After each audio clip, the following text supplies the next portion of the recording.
If you're anything like me, you see the success of various comic creators on their crowdfunding projects. You look at that and say, hey, I've got a story to tell. I want to try that. Well, good for you. That's the first step. My name's Preston Poulter, and I've set out to do exactly that. In this series of videos, I'm going to share my experiences with you, my successes, my failures, in the hopes that you will learn and be able to apply these lessons for yourself.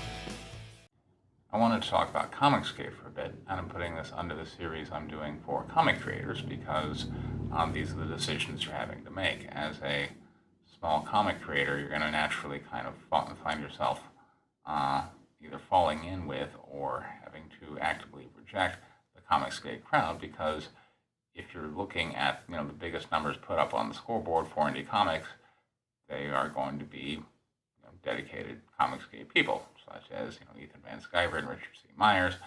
And Ethan Van Sciver has gone on record as saying, hey, if you're a comic creator and you're Comicsgate friendly, come on my platform. And he's put some impressive numbers up there, not only for himself but also Antonio Bryce with Brand. He was able to take a guy who just had an idea for a comic and just some preliminary artwork and get him to now $55,000 on Indiegogo. And so, there's certainly that temptation to go, okay, I am all on board with Comicsgate. So I want to discuss, what is it and what does that mean?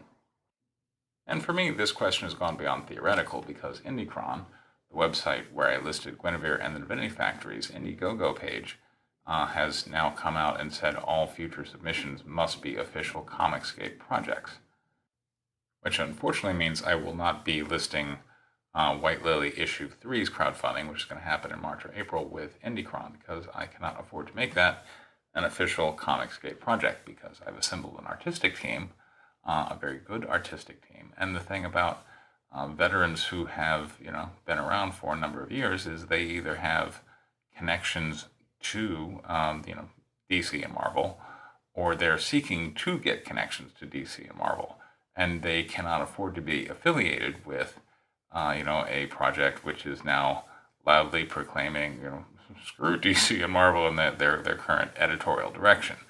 So I'm not going to reconstitute a different artistic team, particularly because the artwork for White Lily Issue 3 is, for the most part, the pencils have already been done and the inking is underway. I'm going to show you the cover of White Lily Issue 3 in inking that just came out today, and I can't revamp my art team on the fly just because some guys over at Indiecron decided from this point forward all projects must be Comicsgate. So White Lily number 3 is not going to be listed on Indiecron.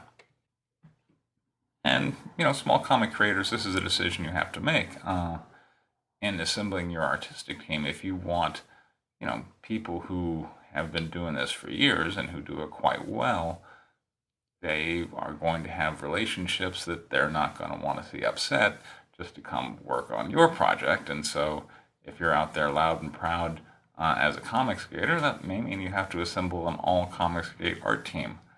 And that can be a bit of a challenge. Personally and professionally, I do not like this move by Indiecron. I don't like enforcing some kind of ideological conformity. It, to me, suggests that Comicsgate is a cult of personality around the big players, and the biggest player is obviously Ethan Van Sciver, who is an accomplished artist who has severed his ties with DC, and therefore can thumb his nose at them all they want. And so a bunch of other people are kind of going, yeah, we should do that. And okay, but great. Why? I mean, really, the Comicsgate movement got its start by attacking essentially all the sycophants that were surrounding the majors of Marvel and DC, and how management would make this decision of, oh, I think Thor should be a lady. And the press covering the comics would fawn all over this idea and call it a success. And, meanwhile, the consumers were like, well, this is bad. But, you have to ask yourself, well, how did the press become so sycophantic to, the majors? And it's because a lot of people in the press would hope to, one day be working for, the major companies, and certainly not want to lose their access to them at any rate by publishing something that's unflattering. And similarly, now we have, our own set of personalities in Comicsgate who, wield a great deal of power. And, Ethan Van Sciver can certainly put you on the scoreboard if he likes you, and, he puts you on his show. And so you don't necessarily want to come out against him, right? And so it's kind of already breeding. How old is Comicsgate now? What, 6, 8 months? And it's already breeding some of the very behaviors that it sought to fight against. Now, the other way of looking at Comicsgate is that it is, as Richard C. Meyer would put it, it's just against identity politics in comics. And then when you're looking at it that way, it becomes a content label, kind of a new version of the Comics Code Authority. So I want to dedicate this video to looking at it in that way. So let's talk about the Comics Code Authority. For those of you who don't know, it came out in the 1950s. And this was not a government regulatory movement. This was an attempt for the comic industry to regulate itself against subversive elements in comics. And so in this way, we're seeing essentially kind of a return, a desire to return back to the origin of, oh, hey, comics should be free of certain elements, in this case, free of identity politics.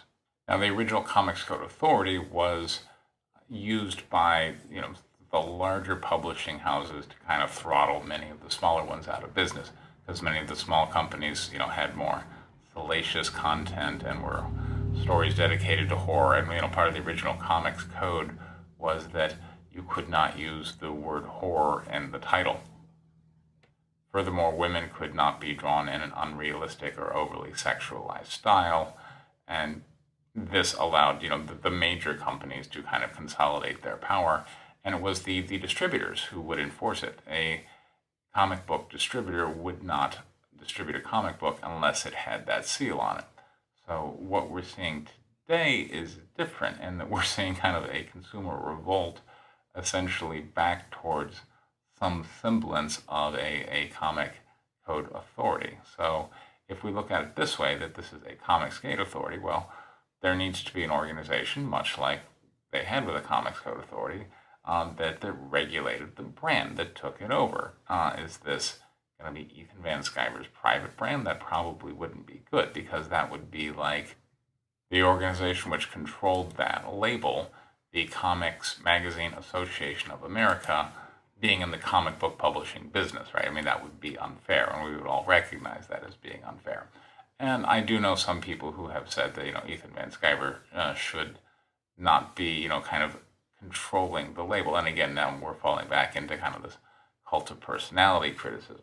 But if we're saying that it's just going to be a content label, then there needs to be some type of independent person out there to whom works can be submitted, and then these people can go, yeah, you know what, this is free of identity politics and whatever other criteria gets tacked onto the Comicsgate label, and therefore it can be approved for being listed on Indiecron and other affiliated websites, and hooray. And then, I think that could take some of the pressure off of my artistic team, because now it's not necessarily about thumbing your nose at the agendas of Marvel and DC. It's instead just, well, for this project, we sought to collaborate on something which some other third party decided would be fine for their particular group. And it's not as much of like a gang that you join where, one of the things you have to do is go, throw rocks at the opposing, gang member's window or something. It's less about antagonizing the opposition and more about just, for this project we came together and this was the type of content we sought to create. Of course, I don't think this is going to happen. It's just a pipe dream.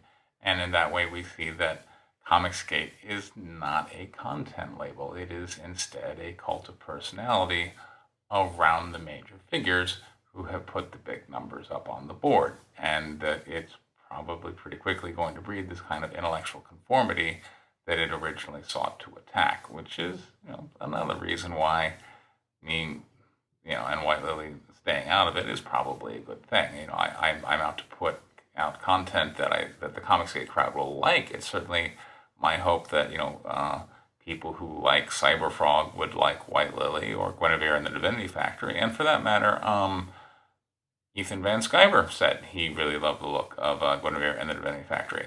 I tried to come on his show, and he blew me off. Oh well.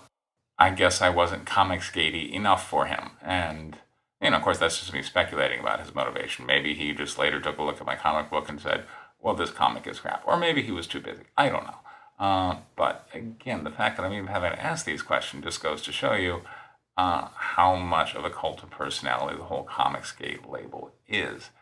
And you can't make art under those kind of circumstances. Instead, you're just trying to eat the art form that you think somebody else will like so that some other figure will smile upon you and you'll get a bunch of money. It's called selling out. And that's not what I'm here to do. So, anyway, thanks for listening. And I recommend you check out Guinevere and the Divinity Factory. I left a link in the description. Thank you very much. Bye.